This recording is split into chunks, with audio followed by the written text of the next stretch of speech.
Hello everyone, this is Lost Ember. This one's pretty fascinating because of the way that it handles its story and its characters and things. It's all just sort of wrapped up in a package in a way that I've never quite seen before. This is a very narratively driven game. It is mostly story focused. There is no combat or anything like that.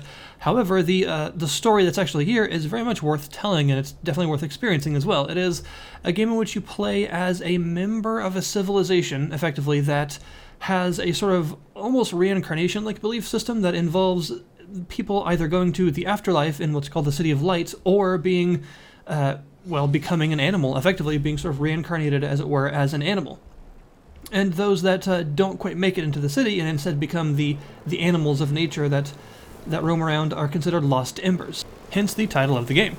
And in this case, you are actually playing as a wolf, who of course used to be a member of this civilization, and you're trying to understand why you are not in the City of Light, why you didn't quite make it to the afterlife, and also just what in general happened, because at the time of actually playing, the civilization itself, the Yanrani people as they're called, are gone, and it seems to have been a fair amount of time since then, so you're trying to figure out what in the world happened, why you are not in the City of Light, and also to help a friend you make along the way, another member of the civilization that is not a lost ember, that is in fact a sort of a full light soul, as it were, but is still not in the city either, so you're trying to figure out what's going on with that and why both of you are the way that you are.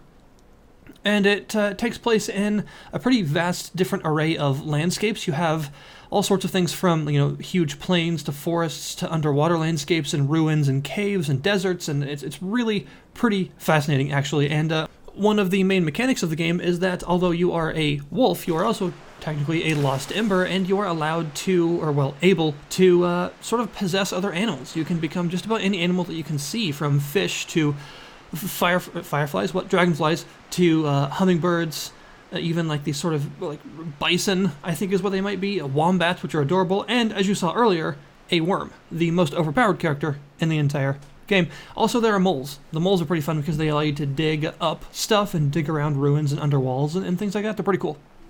And the gameplay itself, for the most part, consists of exploration, finding collectibles and things like those mushrooms that you just saw there. There are various different species of mushroom that you can find, and the little lore journal in the game actually has a bit of a description for each one, and you can find about a dozen or two, depending on the mushroom type, different instances of each one as you explore around the place. Sometimes they are just in areas that you would expect. Sometimes they're in very out-of-the-way areas that encourage you to explore around. You will also find these relics that are represented by these gold little columns of light coming up from the ground, and they are just sort of, as you would expect, relics of the past civilization that was here, and as well as just acting as collectibles, things for you to explore around and find, they also have a little bit of lore to them and help to give some environmental storytelling to the areas that you're in. So finding them is actually not just useful for, a completionist sort of sake, but it's also nice because it helps to explore and explain the areas that you're actually in and the people that were there. And that brings us to the main idea of the game, which is, of course, the exploration. Since there's no combat or anything like that, you are, for the most part, running around. And I have to admit, I'm a sucker for games like this, for games that have a sort of a dead world that you're supposed to explore, and a lot of the things that you find out are often just inferred rather than explicitly explained to you, and so that makes a lot of your exploration pretty rewarding because you are constantly finding new things to wonder about. Why was this here? What did the people use it for? What happened here? And just kind of move on that way. I've said in multiple videos that Shadow of the Colossus is my favorite game of all time, and it's partially because of this. It's because of the world that it was in was an incredibly interesting one, and yet most of it was not interactive. You couldn't really, do anything with it. It was mostly just a place for you to walk around and look at and wonder what happened here. And I'm fascinated by worlds like that. I think that it's a difficult thing to pull off well. I think that if you're going to try for a world like that, you have a long way to go, because it's difficult to actually pull off a world that is both not all that interactive and still interesting to actually explore. But I will say that this game actually does manage to do it quite well. The world is varied, there's a lot to see, and you really do wonder a lot going through these places what all of it was. And from reading relic descriptions, from seeing some of the past events that were there, you can kind of start to either explain to yourself what sort of things happened here, and or have some of the story actually told to you to help explain some other bits. It's actually a pretty fascinating little combination of exploration and, I'm not going to say puzzle solving. There isn't really a lot of puzzle solving.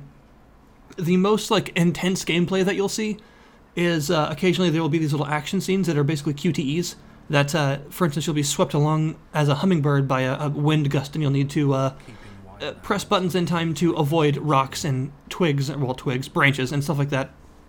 So there is gameplay here. It's just that a lot of it consists of exploring, and you have to very much be into the whole exploring thing. I'm not going to call this game a walking simulator because I don't really think that's an accurate description, because a lot of the tropes that those games involve are not really here. This is more like a sort of just like an exploration-focused, narratively driven game. I guess you could kind of say like Death Stranding, actually, just to give an example of something that's recent, because both games involve a very dead world with lots of mysteries that you're meant to explore, infer for yourself, and find out through story exposition and things like that.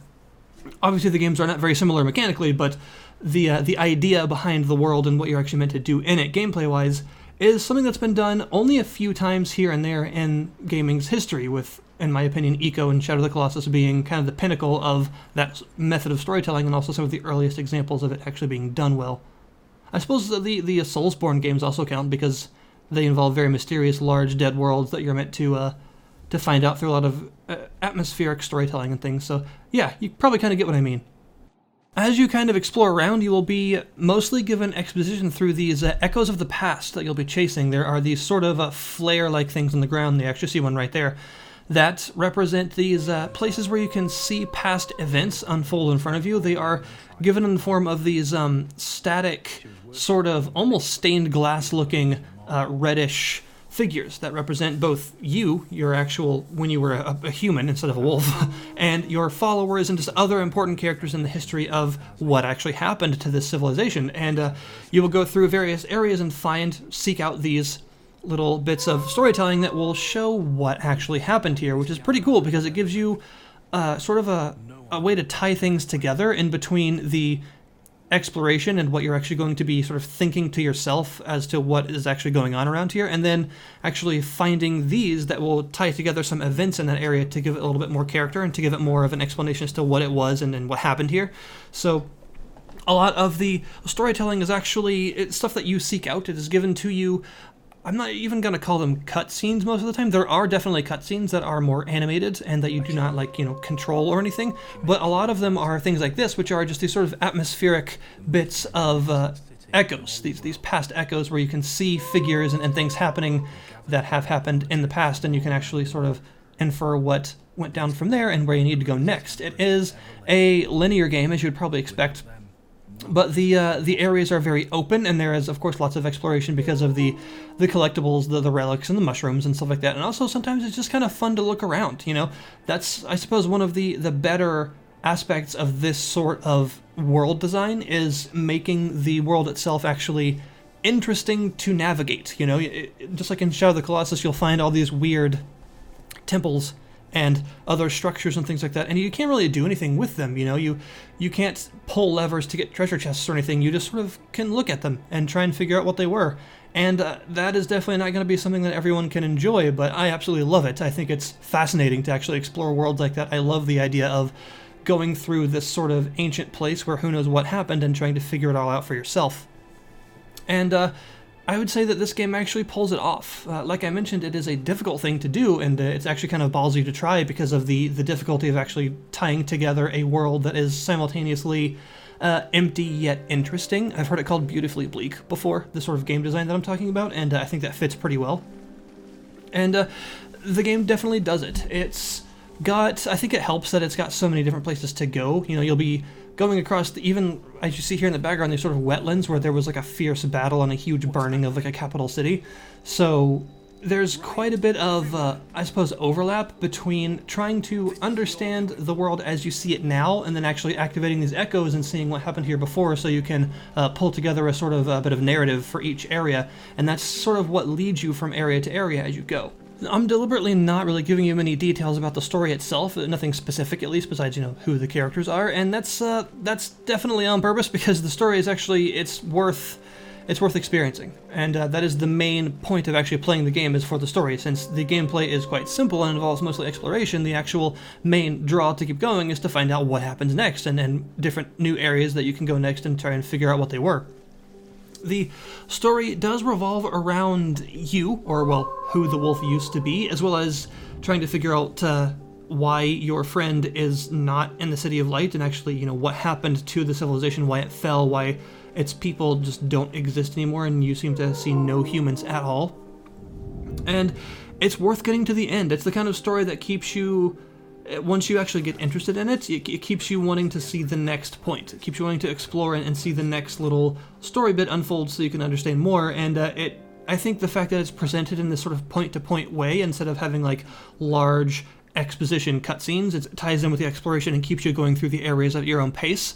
It's a chill game. It is a game that you can play to relax and unwind. It is a game that you can enjoy just at whatever pace you want to play it. If you want to speed through it in like 5 hours, you absolutely can. If you want to take your time and explore every nook and cranny to get every mushroom and every collectible and try and understand every bit that you can about each area, you can do that too, and everything in between. And if you just want to swim around as a fish for a while, you can totally do that. It's actually oddly entertaining to swim around. But it's a pretty fascinating game. Like I said, it's definitely something that is worth experiencing if you enjoy narratively focused or narratively driven games. The narrative here is pretty great and has a lot to actually give in terms of a story. The story is actually, it's pretty sad, honestly. The story is sad, it's tragic, it's very involving. The whole game is very atmospheric because of the art style is beautiful. First of all, the game itself is gorgeous. It looks great. From the landscapes as a whole to the more detailed bits of like interiors of ruins and things, they all look very nice and help to tie this whole atmospheric exploration thing together very well, because it's obviously more interesting to explore a world that is this engrossingly pretty. And when you combine that with a narrative that actually makes you want to see more and is honestly quite tragic and very, very heartstring pulling at times, you get an experience that is definitely worth it if you enjoy this sort of narratively focused gameplay experience. It's not the kind of thing that is going to be all that replayable. It's probably not something that you're going to go back to all that often, but it is something that you will remember once you play it. And it does at least have a chapter sort of checkpoint system to where if you want to go back and find some collectibles or just explore a particular area that you didn't feel that you explored well enough, you can actually go back and buy a chapter. So even though it's linear, you can still revisit the areas very conveniently. So yeah, that is Lost Ember. It is available right now. The link to the Steam page is in the description below this video. It's an experience that's worth having, in my opinion. It is a very engrossing narrative. It's a very nice story that has some beautiful gameplay along with it that sometimes you just want to kind of chill out and explore a lost civilization, and I absolutely adore that kind of thing. So any game that actually allows me to do that is probably going to be something that I want to actually spend a bit of time in. So thank you guys very much for watching. If you liked this video, feel free to hit the like button. If you did not, dislike it and tell me why. And yeah, that's Lost Ember. I'll see you guys next time.